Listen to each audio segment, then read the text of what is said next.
우리는 오늘 이 그리 아니하실지라도 라는 이 주제로 말씀을 상고하고자 합니다. 본문은 믿음의 백성들의 이 신앙의 정절, 이 절개가 어떤 것이어야 하는가 하는 것을 보여주는 말씀입니다. 오늘 우리는 우리의 가진 믿음이 어떻게 되어야 되는가, 우리의 믿음의 표본이 어떤 모습이어야 하는가 하는 것을 한번 생각해 보고자 하는 것입니다. 특별히 이 다니엘서에서는 믿음의 정절 또는 절개가 어떠해야 한다 하는 것을 많이 강조되고 있습니다. 이 본문에 나오는 사드락, 메삭, 아벤노고, 또 다니엘서니까 당연히 다니엘도 나옵니다만은 이 사람들의 처한 행편이 뭔가 주장하고 내세울 만한 그런 처지가 못됐습니다. 왜냐하면은 이 바벨론 왕 느부갓네살이 침공해 와서 대적하는 이 이스라엘 족속을 쳐서 성을 정복하고 그렇게 해서 사로잡은 사람들입니다. 그러니까 전쟁포로고 노비들입니다. 전쟁포로요 노비 신세로서는 그냥 죽이면 죽는 대로 살리면 사는 대로 그들의 재산의 한 일부분이 되어서 그렇게 살 수밖에 없는 존재들이 바로 이 사람들이었습니다. 자표가 많은 사람들이 있었는데 그 중에 지혜롭고 똑똑하고 그래도 이스라엘 땅에서 상당한 고위직의 자손들이었기 때문에 또 그러한 지혜롭고 총명한 자들이었기 때문에 그런 사람들 중에서 잘 살펴서 아주 훌륭한 인재를 뽑아서 느부갓네살이 자기를 섬기는 이런 신하 중에 들려고 그렇게 해서 택하였는데 그 중에 물망에 오른 많은 사람 중에서 살피고 몇 년의 테스트 끝에 이렇게 등극된 자들이 다니엘과 사드락, 메삭, 아벤노고였습니다. 왕의 총애를 입었습니다. 그냥 죽이면 죽을 수밖에 없는 비천한 노비 신세인데도 불구하고 왕이 저들을 아주 높여서 다니엘은 나라의 총리 대신의 자리에 앉았습니다.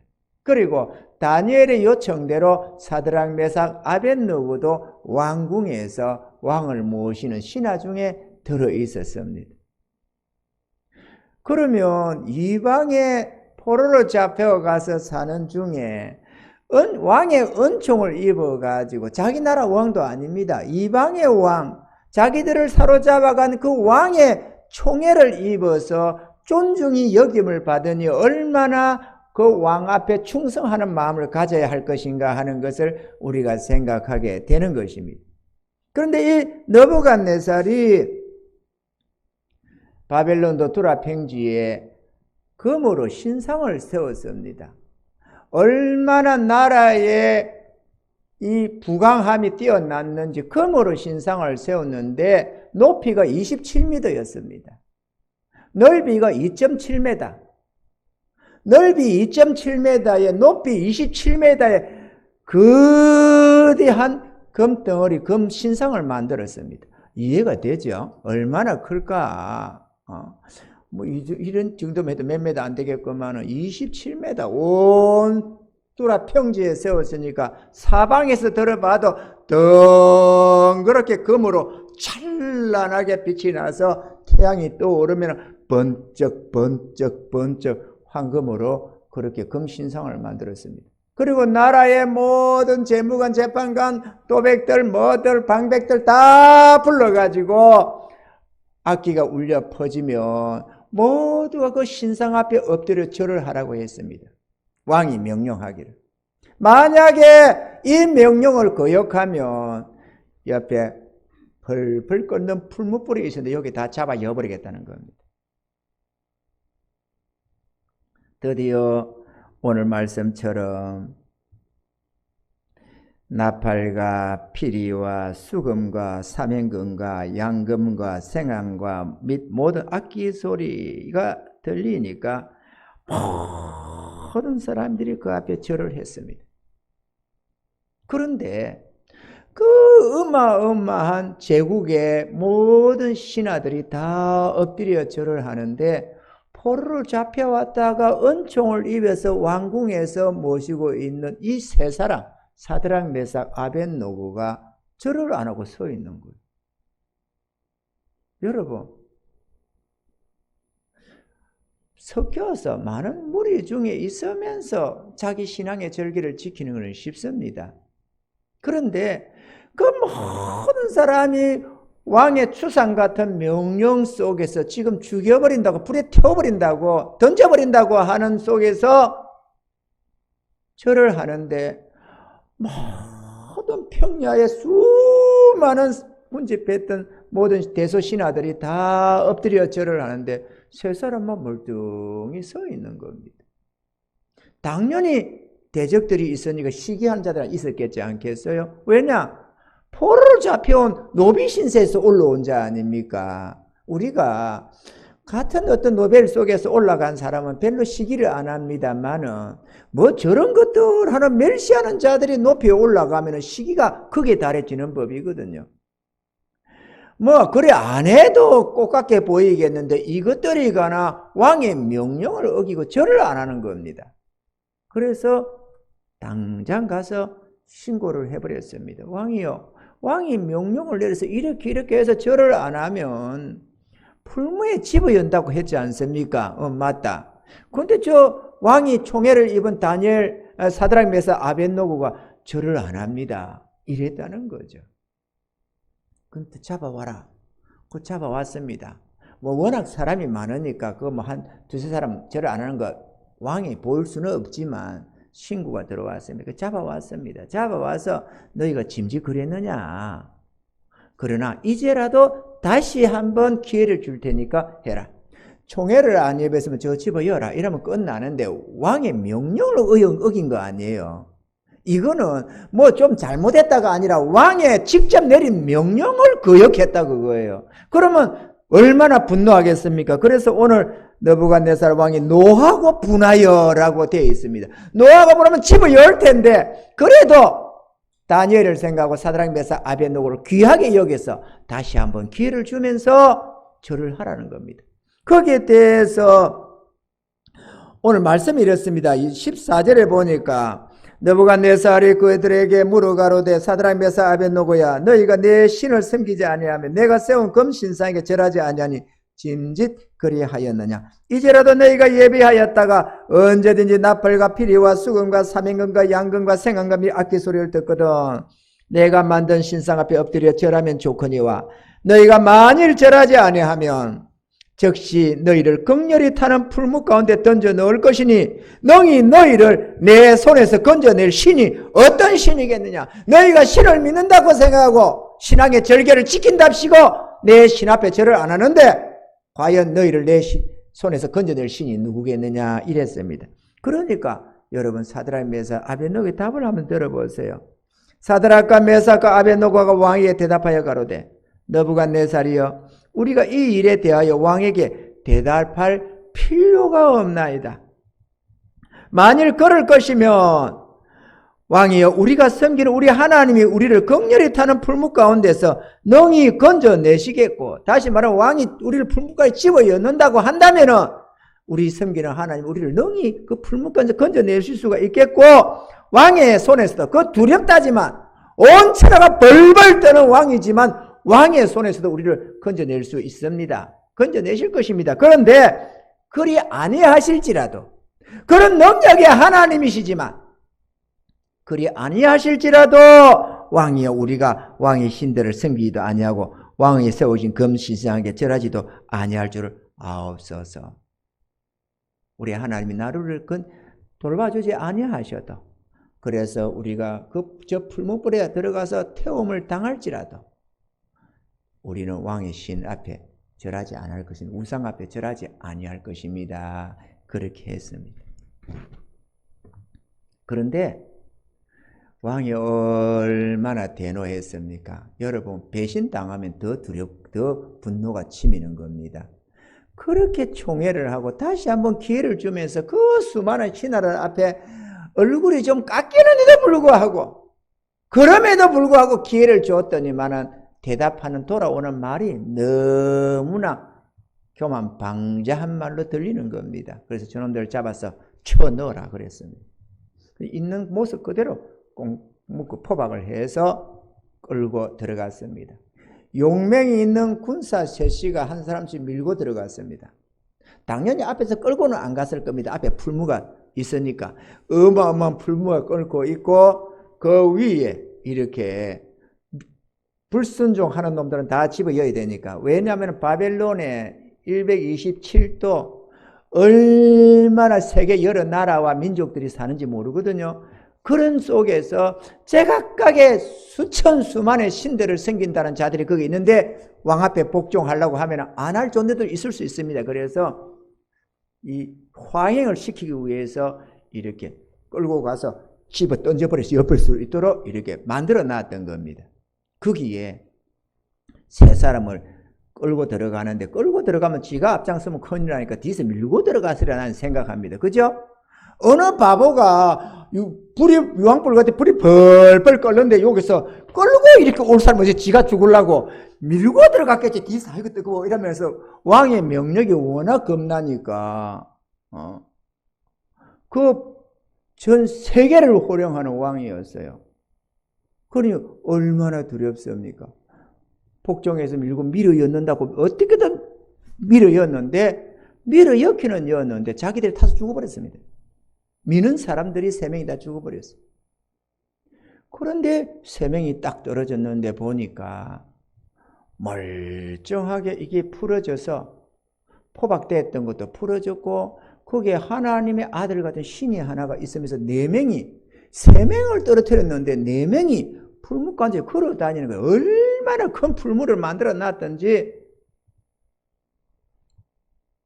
거기에 4명이 걸어 다니는 거예요. 왕이 본다고 보니까 어떻게 태워 뒤지나 싶어서 이렇게 쳐다본다 보니까 죽기는 고사하고 이렇게 불 속에서 걸어 다니는 거예요. 그래가지고 놀래가지고 부릅니다. 지극히 높으신 하나님의 종 사드락 메사 아벳노고야, 나와라. 나오고 보니 사실은 이거 오늘 우리가 이거 3장을 다 읽어야 됩니다. 그런데 성경 많이 읽다 보면 또 지겹다고 하잖아요. 그래서 조금만 읽고 내용을 설명을 드립니다. 좀 설명을 드리니까 좀 낫지요?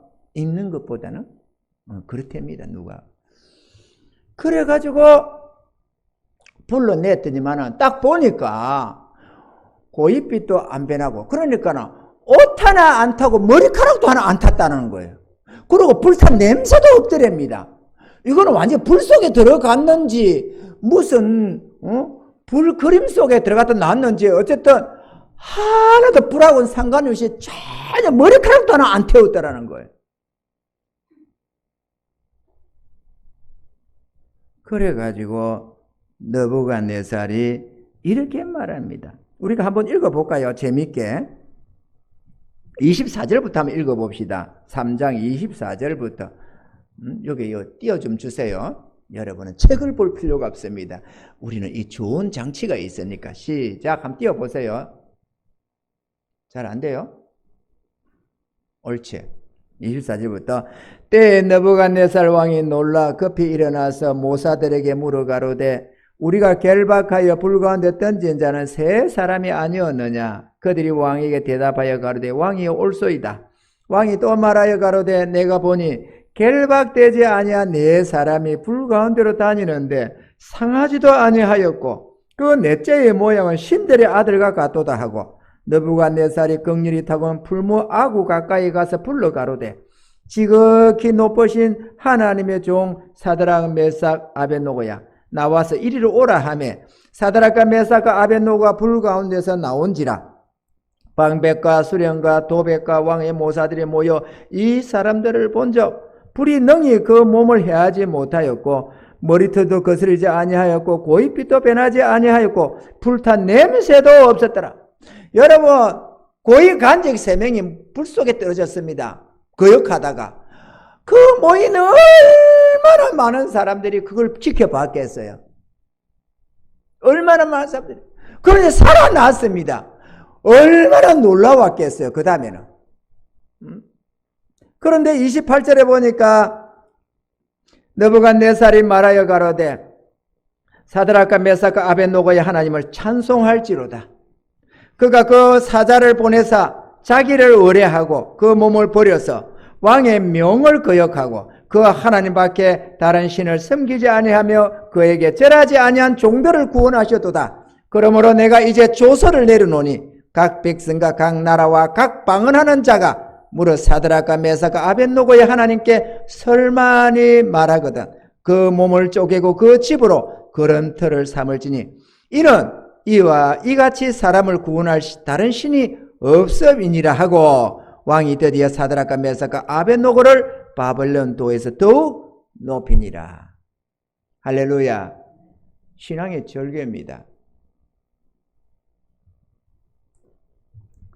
사랑하는 성도 여러분, 요즘 성도들이 하나님 앞에 예배드리는 이 신앙을 너무 가볍게 여기는 분들이 많이 있는 것 같습니다.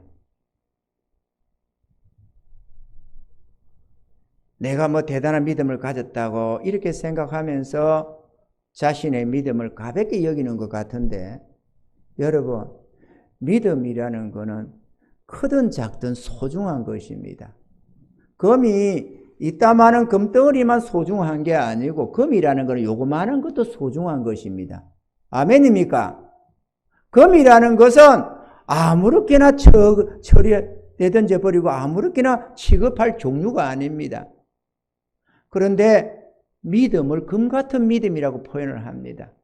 이 믿음은 아무리 겨자씨보다 작은 믿음이라도 하나님이 우리에게 주신 이 생명에 관한 믿음은 세상의 그 어떤 것보다도 금이나 은보다도 더 소중한 줄로 믿으시길 바랍니다. 이 믿음은 내가 죽일 수도 있고 살릴 수도 있습니다. 믿음이 뿌리를 내려야만 점차 견고해지게 되고 견고해지면 믿음의 열매가 맺혀지는데 그 영혼의 구원을 받음이라. 믿음의 결국이 영혼의 구원에 이르는 것입니다. 아멘이십니까? 여러분, 우리가 나무를 심는 듯 심어봅니다. 과일나무가 옮겨서 심게 되면은 옮기는 때마다 뿌리가 잘려지고 제대로 뿌리를 내리지 못해가지고 제대로 된 결실이 안 납니다. 한 1년, 2, 3년 지나가면서 견고해지면서 열매가 가득히 맺혀지죠. 믿습니까? 뿌리를 함부로 뽑으면은 열매가 안 맺혀진다고 그러죠. 아무리 토양이 좋아도 열매를 제대로 맺을 수가 없습니다. 가만히 뿌리가 내리도록 그렇게 돌봐줘야만, 흔들지 않고 돌봐줘야만 뿌리가 내려지고 견고해지면서 열매가 아름답게 열려주는 줄 믿으시기를 바랍니다. 나무가 좋지 않아서가 아니라 뿌리를 흔들면은 열매가 안 맺혀진다 그 얘기죠. 우리의 믿음의 뿌리가 그렇습니다. 하나님께로부터 값없는 구원함을 얻었습니다. 죄 용서함과 어렵다함을 얻어서 하나님의 백성이 되고 주님을 나의 구주로 모시고 살기로 작정했습니다. 그러면 이 믿음의 뿌리가 아직은 견고하지가 않잖아요. 하나님의 진리라는 지식도 부족합니다. 우리 하나님을 아는 지식이 부족합니다. 믿음 생활이 어찌해야 되는지도 부족합니다. 우리의 성품도 믿음의 성품이 제대로 되지 못하고 아직 부족하고 연약하고 허물지고 잿된 것이 많이 있습니다. 나무로 치면은 어린 나무입니다. 아무리 하나님이 사랑하는 주의 백성이지만 믿음이 어리다 그거예요. 그런데 이 어린 나무가 자라서 열매를 맺으려면은 뿌리를 잘 내려야 되는데 이 믿음의 뿌리를 제대로 못 내리게 스스로가 하는 경우가 있다 이거죠. 무슨 누가 찾아왔다고 주의를 빼먹습니다. 예배를 드리면서 하나님이 정한 규례 안에서 우리가 믿음 생활을 잘해야 뿌리가 내리면서 하나님의 은혜와 능력을 입게 되고 하늘의 축복을 받아 누리면서 삶이 아름다워지면서 세상에 빛되고 소금되어 가는 법입니다. 아멘입니까? 그런데 내가 전날에 안 믿었는데 이렇게 생각하면서 하나님이 주신 그 고귀한 믿음을 가볍게 여겨서 손님이 찾아왔다고 예배를 빼먹습니다. 누가 휴가 나왔다고 예배를 빼먹습니다. 바쁜 일이 있다고 빼먹습니다. 심지어는 부부가 싸웠다고 빼먹습니다. 기분 나쁘다고 빼먹습니다. 뿌리를 빼는 거예요. 지금까지 내가 믿음을 예를 들어서 한 달, 두 달, 석 달 믿음을 지켜왔으면 그것을 귀하게 여겨야 되는데 다시 뽑아버리는 거예요. 그러면 다시 뒤집어 엎어버립니다. 믿음이 뒤집어 엎어지는 거예요. 지금까지 세워왔던 그 나의 신앙의 정절이 무너진다 그거예요. 그 순간에. 사드락 메삭 아벳노고가 자기 생명에 기하지 않아서 그리 아니하실지라도라고 하면서 죽음을 불사했겠어요? 그들은 가족이 없습니까? 자기들도 처자식이 있을 것 아니에요. 처자식이 있는데도 불구하고 자기들이 대역죄인처럼 처형을 당하면 자기 자녀들, 가족들은 어찌 됩니까? 존귀한 자리에서 다 쫓겨나는 것 아니에요. 가족 사랑함이 없어서 그랬을까요? 자기 하나님께 대한 그 신앙, 하나님이 주시는 그 믿음, 사랑을 귀하게 여기서 자기 생명까지도 불사했다라는 것입니다. 아멘입니까? 그랬더니만 우리 하나님이 그 믿음을 귀하게 보시고 그래 안 해도 우리가 하나님 섬길 거라고 절대로 우상에 절을 안 하기라고 하는데도 불구하고 하나님의 사자를 보내서 불 가운데 건져내셨는데 그들의 그 믿음이 그들이 망함이 된 게 아니고 오히려 그 신앙의 한 절개로 말미암아서 그 하나님을 믿는 믿음의 백성들을 가볍게 여기고 하나님을 경히 여기던 천하의 느부갓네살 왕마저도 하늘의 하나님을 찬양한다고 하면서 하나님께 존귀 영광을 돌렸고 이 죽음을 불사했던 믿음을 지키려고 했던 사드락 메삭 아벳노고를 그 모든 사람들 앞에서 더욱 존귀케 했다라는 것이 문제입니다. 신앙을 지키는 자는 하나님이 존귀케 합니다. 아멘입니까? 믿음을 지키는 자는 하나님이 존귀케 하는 것입니다. 우리에게 주신 믿음이 소중하지 않습니까, 여러분? 독생하신 하나님이 이 땅에 오셔서 나의 죄를 대신 짊어지시고 십자가에 달려서 그 모진 고난을 받으시고 영원히 존귀 영광을 받으셔야 할 그분이 벌거벗은 수치 속에서 로마 군병들 앞에서 잡혀 죽었습니다. 피 흘려서 그 모진 고난과 수치 속에서 죽어줘야만 했습니다. 누구를 위해서? 우리에게 생명 주시려고. 나 같은 죄인 살리겠다고 내 죄를 대신 짊어지고 그렇게 죽어주셨습니다. 그리고 주시는 구원이었습니다. 오직 믿음으로. 주님이 나에게 구원을 주셨음을 내가 믿음으로 천국에 들어갈 수가 있어요. 우리의 양심으로는 우리를 구원 못합니다. 우리의 선한 행위로는 우리를 구원 못합니다. 죄에 빠진 우리가 유일하게 살아남을 수 있는 것은 하나님의 구원을 믿음으로 붙들고 가는 것입니다. 그런데 어떻게 하나님 주신 믿음을 그렇게 아무렇지도 않게 쪽박 깨듯이 깨버립니까, 여러분? 한 달, 두 달, 석 달 지켜갔으면 끝까지 귀하게 여기서 지켜가야지 어떻게 뒤집어엎고 해서 믿음의 뿌리가 내리지 못하게 해야 합니까, 여러분? 우리는 생각할 때 그냥 예배 한번 빼먹었다고 생각하지만 문제는 믿음의 뿌리가 내리지를 못해요. 그러면 하나님이 그와 함께 동행하기 어려워집니다. 하나님의 선한 역사를 이루기가 어려워지고 성령이 근심하고 탄식하면서 소멸되게 되는 것입니다. 그런 자들을 사단은 넘어뜨리기가 좋고 유혹해서 이런저런 거를 유혹하면서 결국은 멸망으로 이끌어가는 것입니다. 우리 앞에는 수많은 사람들이 믿음을 가볍게 여기서 신앙 정죄를 내던지다가 멸망에 간 자가 무수하다는 사실을 우리가 알아야만 합니다. 아멘이십니까, 여러분? 저는 너무 안타깝습니다. 믿음을 받아들여서 그 믿음 앞에 감사하면서 눈물 흘리다가도 무엇 때문에 그 믿음을 엎어지는지 모르겠습니다.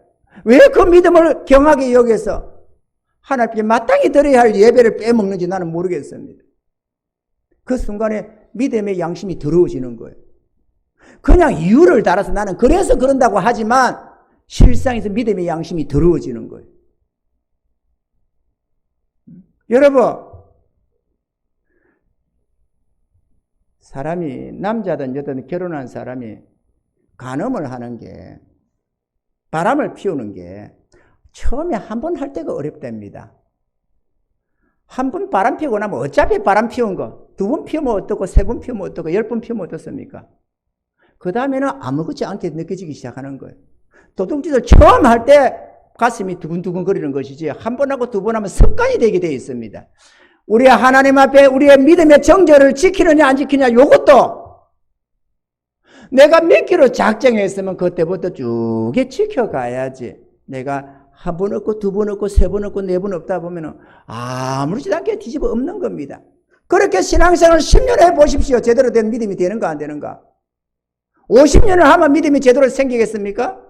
수시로 뒤집어 엎는, 뿌리를 빼내고 이렇게 저렇게 엎어버리는 그 믿음이 30년, 50년 신앙생활을 한다고 믿음의 열매가 제대로 맺혀지겠느냐 하는 것입니다. 안 맺혀집니다, 여러분. 우리는 어렸을 때도 그냥 예배 시간에 한번 빠졌다, 이것만 생각하지만 하나님의 구원에 있어서 멀어진다 그거예요. 그러면 사단은 승리하고 멸망을 시키니까 하나님은 탄식하고 눈물 흘리고. 여러분, 우리가 그랬어야 되겠어요? 우리의 믿음이 그렇게 가치 없이 돼야 되느냐 그거죠. 십자가의 대속의 은혜로 영원하신 하나님이 우리를 위해서 대신 십자가에 달리시면서까지 주신 그 구원을 아무리 우리가 값없이 받았다지만 그걸 그렇게 가치 없이 내던져야 되겠습니까, 여러분? 우리는 그래서는 안 될 것입니다.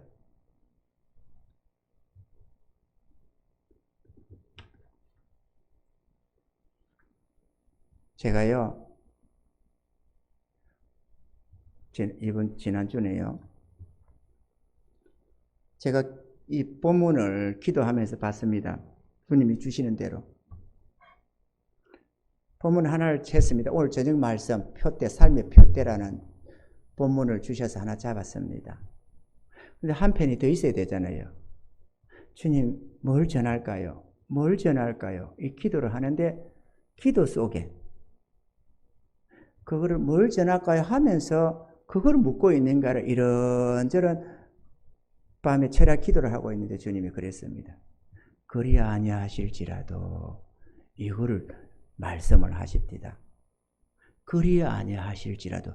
제가 들으면서, 주의 음성을 들으면서 우리 성도들에게 이 위험을 전하라고 하는구나. 우리 성도들에게 믿음의 소중함을 전하라고 하는구나. 믿음의 절개를 지키라고 하시는구나. 그거를 무슨 사인인 줄 내가 알아들었습니다. 여러분, 천하의 왕, 만왕의 왕 되신 그분이 믿음을 지키랍니다. 아멘입니까, 여러분? 여러분, 낙함이라고 여러분 아시잖아요. 낙함. 노래가 있습니다. 낙함. 뭐 이렇게 한 노래가 흘러간 노래가 있어요. 오래돼서 잊어버리네. 잘 불렀는데. 낙함 유래를 아시는 분 다 아실 겁니다. 다 배우고 학교 다니고 초등학교 때 배우기도 하고 다 이러니까. 신라 삼국시대에 나당 연합군이 쳐들어왔습니다. 백제를 먼저 공격한 거예요. 고구려를 치기 전에 백제부터 먼저 쳐야 된다 이래가지고 백제를 쳤습니다. 그때 우리가 아는 대로 계백 장군이 뭐 5천 군사를 이끌고 나가고 어쩌고 있잖아요.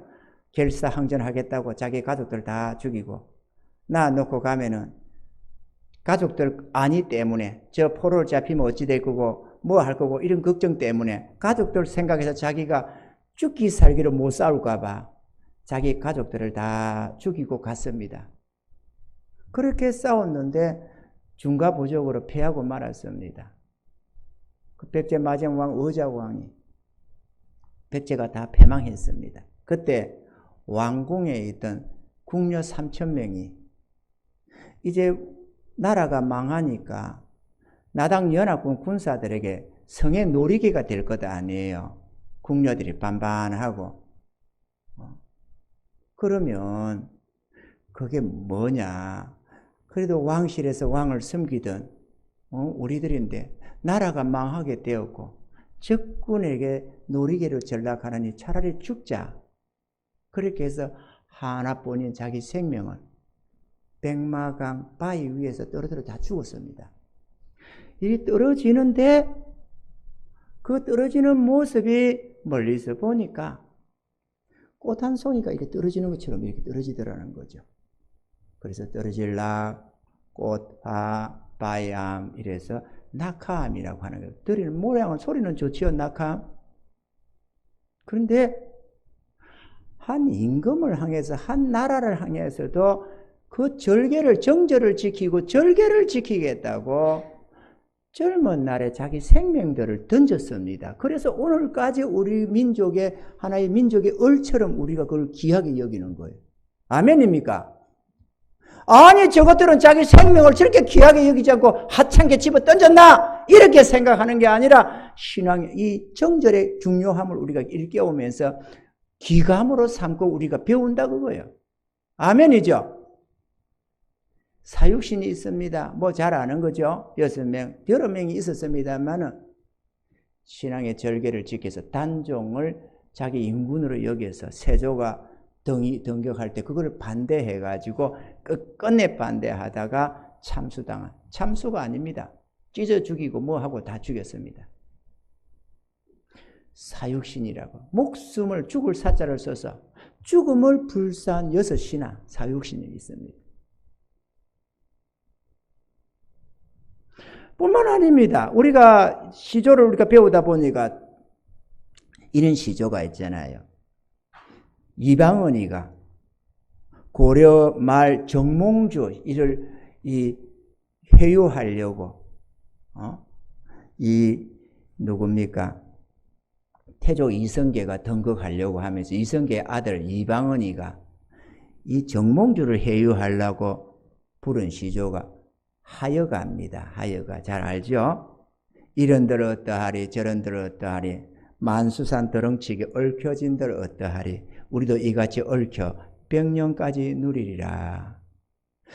이 왕이 뭐 어떻고 저 왕이 뭐 어떠냐 우리가 같이 마음 같이 해서 이 부귀 영화를 백년까지 누려가자 이렇게 청했습니다. 이 하여가에 답한 것이 정몽주가 부른 것이 단신가입니다. 그거 죽었어도 고려 임금을 섬기는 그 충성을 떠나지 않겠다고 한 게 단신가인데요. 이 몸이 죽고 일백번 고쳐 죽고 백골이 진토되어 넛이라도 있고 덮고 임향한 일편단심 가실줄이 있으랴. 결국은 이방인의 뜻을 거절하고 선주교라는 곳에서 머리에 철퇴를 얻어맞고 죽었습니다. 같은 인간으로 태어나서 왕으로 세운 그 왕의 신하로서 왕을 섬기는 그 신하의 지조도 지켜서 부귀 영화를 약속하고 자기 집안의 가족들과 가문의 영광도 있는 법인데 그 부귀 만족, 종기 영광을 포기하면서까지 섬기던 인군 앞에 충정을 지키기 위해서 죽음을 택하는 이런 인물들이 있습니다. 그래서 우리가 우리 민족이 두고두고 이런 역사를 배우면서 귀하게 여기 우리 민족의 얼로 우리의 뿌리로 우리의 자존심으로 우리가 가지고 살아가는 것입니다. 아멘이십니까? 하물며 영원하신 하늘의 하나님이 우리에게 주신 생명입니다. 그것도 그냥 너 구원받아라 이렇게 말로만 주는 어떤 선물이 아니고 당신의 독생자를 십자가에 못 박으면서까지 우리의 죄값을 그에게 지우시고 값없는 용서를 주고 구원을 주신 하나님의 사랑이 거기 있습니다. 어떻게 우리가 함부로 그렇게 우리의 신앙을 뒤집어 엎을 수가 있습니까, 여러분? 그게 하나님 앞에 우리의 도리입니까? 돈 몇 푼에 신앙을 뒤집어 엎으셔야 되겠어요? 기분 좀 어떻다고 뒤집어 엎으셔야 되겠어요? 누구 중요한 사람 찾아왔다고 모처럼 찾아왔다고 외국에서 가족이 누가 왔다고 뭐 어쨌다고 시부모가 찾아왔다고 누가 어쨌다고 어떻게 하나님 앞에 드리는 예배를 빼먹느냐고. 그래 그 뒤집어 엎으면은 신앙이 자랍니까? 믿음의 뿌리가 내립니까? 뿌리가 안 내잖아요, 문제는.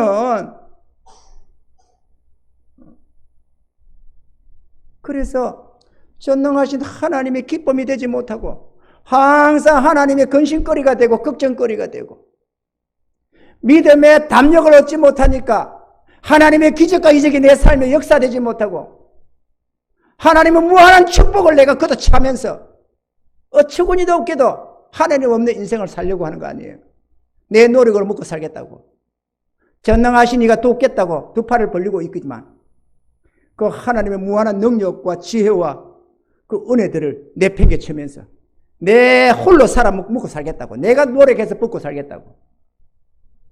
얼마나 어리석은 행동입니까? 먹고 사는 거 하나님이 책임져 준다는데 우리의 필요를 공급한다는데 너는 내 것으로만 내게로만 나와라. 내가 너희를 책임지마 하는데도 하나님 말씀을 불신하고 믿음의 뿌리가 없어서 기쁨으로 주의 말씀을 받다가도 조금만 뭐가 하면 흔들려서 넘어지고 자빠지고. 여러분 우리가 바뀌어야 됩니다. 여러분 우리가 신앙을 바꿔야 됩니다.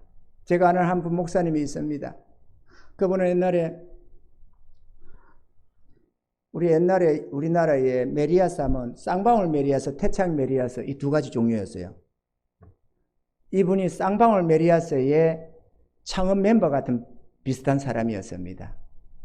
쌍방울 메리아스 일었을 때 창업 멤버 비슷하게, 창업 멤버는 아닙니다만은 그렇게 해서 쌍방울 메리아스의 회장님의 총애를 받았던 한 분이 젊은 사람이었어요. 결혼하기 직전에. 그런데 태창에서 이 사람을 스카우트 제의가 들어왔어요. 이 경쟁 회사니까 그쪽에서. 얼마만한 돈을 많이 제시를 했느냐 하면은 100년을 벌어도 못 벌 돈을 준다고 약속하면서 오라는 거예요. 그거를 쌍방울 회장도 귀에 들어갔습니다. 쌍방울 회장이 자식까지 여기 있는데 그렇게 그만큼 총애했다는 말이죠. 똑똑하고 패기 있고. 그런데 상대방이 스카우트 제의한 걸 알았답니다. 가겠지 생각할 때 워낙에 큰 금액을 제시를 해가지고 제가 언뜻 듣기로는 200년 정도 모아야 될 돈이라고 한 걸로 알고 있습니다. 그런데 고민했답니다. 한번 눈 한번 지금 가보면은 이 어마어마한 돈이 내 손에 들어오는데 그런데 포기했답니다. 왜냐? 나 아무개가 돈 얼마에 나를 팔아먹을 수는 없다. 나를 총애하는 이 회장과 사모님을 배반하고 내가 저를 찍어서 저렇게 스카우트 제의를 하는 거는 여기에 있는 중요한 기밀들을 빼서 졌다가 넘긴다는 말인데 이 회사를 배반하고 팔아먹는 행동인데 내가 그럴 수는 없다. 돈 얼마에. 그래서 안 했다고 하면서 평생에 자신의 자부심의 하나로 삼고 있었습니다. 자부심 가질만 하잖아요. 조그마한 얼마에 존귀함을 받고 있단 삼성이니 어디 있으면서 그 귀한 기밀들을 빼내가지고 중국에 팔아 처먹으면서 돈 몇십억에 팔아먹고 가는 자가 얼마나 많습니까? 그 기밀 하나가 수천억, 수조 원도 되는 그런 기밀들을, 국가적인 그 소중한 것들을 홀랑 팔아 처먹으면서 돈 몇억 받고 몇십억 받고 하는 양심도 가책도 없는 인생들이 있는 법이거든요. 그러면 그걸 비난하는 우리들은 어떻습니까? 하늘에 하나님이 주시는 이 은혜를 뒤집어 엎는 우리들의 모습은 어떻느냐 그거죠. 그게 우리 자부심이 됩니까? 여러분 당당해집니까? 우리는 믿음을 지켜야 합니다. 하나님 주신 귀한 은혜를 내팽개쳐서는 안 됩니다. 그렇게 깨닫지 못하고 던지고 하다 보면은 결국은 믿음의 결국 영혼 구원을 얻지 못하고 멀어지는 수가 있다 이거죠. 전하고 싶은 말이 있습니다만은 더 굉장한 다니엘도 있습니다. 사자굴에 집어넣기로 작정된 거 뻔히 알고도 내가 이러면 사자굴에 들어간다는 걸 뻔히 알면서도 하늘의 하나님 앞에 지켜가든, 그거는 우상 앞에 절하는 죄도 아닙니다. 저것들은 우상에 절하라 했는데 다니엘은 우상 앞에 절하는 것도 아니고 자기 하나님 앞에 신앙을 지켜서 하루 3번씩 하늘의 하나님을 향해서 기도하는 이거를 멈추기만 하면 까딱 없었는데, 한 달간만 참아주면 됐는데 그만 조용히 혼자서 속으로 중얼중얼하고 집안에서 그냥 하나님 아시지요 이러고 넘어가면 되는데, 누가 보거나 말거나 죽거나 살거나 이스라엘 예루살렘을 향한 창문을 열고 하늘의 하나님을 바라보면서 감사하며 찬양하며 기도했다는 거예요. 한 달간만은 절대로 하지 말기로 왕의 칙령이 내려져 있는데 말이야. 다니엘을 잡기 위해서 꾸민 계략이 있는데 그걸 알고서도 그렇게 했다고요. 잡아였습니다. 며칠씩 굶긴 사자 굴에다가 집어버렸습니다. 그렇기 때문에 하늘의 하나님이 사자들의 생각을 어떻게 했는지, 내 어떤 영향을 줬는지 아마도 사자들의 배가 엄청 부린 것처럼 느꼈나 봐요. 그 순간에. 이 사자들은 배가 쳐 부르면 안 잡아먹거든요. 그러니까 사자의 입을 틀어 막았다고 되어 있는데 입을 틀어 막은 게 아니라 뇌에서 분비물이 확 쏟아졌구만. 배가 포만감에 우와 배불러 터져 죽겠네 이런 생각이 들었던 거야. 모든 사자들이. 그걸 뭐 다니엘이 있어도 멀쩡히 쳐다보면서 이렇게 뭐 소 닭 쳐다보고 있다가 하룻밤을 넘겼다는 거 아닙니까? 그 살아났습니다. 왕이 대노해가지고 모함했던 놈들 다 잡아서 처자식까지 다 죽여버렸습니다. 그때만은 사자들이 당장 달려들어서 뼈까지 다 으스러뜨렸다고 되어 있습니다. 우리 하나님은 살아계신 하나님이십니다. 우리 하나님은 우리를 지극히 사랑하십니다. 그 하나님 앞에 우리의 믿음의 정절을 지키십시다. 그건 너무 소중한 겁니다. 믿음이 돈으로 주고 파고 할 수 있는 내용은 아니지만 우리의 생명이 되고 우리 삶에 가장 귀하게 지켜야 할 것 중에 하나가 믿음이라는 사실입니다. 잠언서 4장 23절에는 이렇게 말씀합니다. 무릇 지킬 만한 것보다 더욱 내 마음을 지키라. 생명의 근원이 이에서 남이니라. 내 마음을 지키라. 너의 생명이 거기에 있다. 여러분, 우리가 마음을 지켜 나가시기 바랍니다. 기분 뒤틀린다고 예배 뻐먹고 뭐 조금 어떻다고 꿀꿀하다고 때려치우고 그러지 말고 내 하나님을 믿기로 작정하고 나의 주님을 나의 구주로 모셔드렸으면 지난 날이야. 뭐 이렇게 살았으면 어떻고 저렇게 살았으면 어때요? 모르고 살았는데 도둑질을 하면 어땠고 간음을 하면 어땠고 살인을 했으면 어떻습니까? 하나님이 다 용서해 줬는데, 그러나 이제부터는 그 주님을 향한 우리의 믿음을 지켜가야 될 줄로 믿습니다. 믿음의 싸움이 있습니다. 너나 누구나 자기 믿음을 지키려면 이런저런 유혹과도 이겨 싸워야 되고 이런저런 핍박 속에서 견뎌야 되고 남편이 말이야 너 나가면은 잡아 죽인다고 머리카락 다 잘라버린다고 해도 그래도 주님 앞에 예배 드릴 때는 나아가야 되고 부모가 너 교회 가면은 다리 몽둥이 때려 뽀산다고 해도 그래도 나는 주님 앞에 간다고 나올 수 있어야 되는 것입니다. 그런 자를 하나님이 심지가 견고하다고 보시고 그런 자에게 하나님 복을 쏟아부어 줘서 세상에 존귀한 자가 되게 만든다 그거죠. 아멘이십니까 여러분? 사드락 메삭 아벳느고를 높이시던 하나님, 다니엘을 높이시던 하나님, 자기 하나님을 믿고 그 믿음을 지키겠다고 어떠한 불이익도 심지어는 죽음마저도 마다하지 않는 불사하는 이러한 당신의 종들을 높이셔서 당신도 영광 받으시고 그들을 영화롭게 아름답게 세워주시더라는 것입니다. 아멘이죠. 사랑하는 성도 여러분, 믿음을 지키십시다. 우리의 믿음이 비록 작아도 그거는 금보다도 더 귀한 것들입니다. 여러분. 그래서 잠시 후에 우리가 살아가는 동안에 좀 싸우고 인내하고 그래도 하나님께 우리의 믿음의 정절을 지켜서 잠시 후에 주님 부르실 때 이 육체 벗어버리고 이 땅을 떠날 때 천군 천사 손에 받들려 천국 가서 영원히 칭찬과 존귀와 영광을 받아 누리는 그러한 저와 여러분들 다 되었으면 소원이 없겠습니다. 여러분 다 이런 은혜가 있기를 바랍니다. 기도합시다.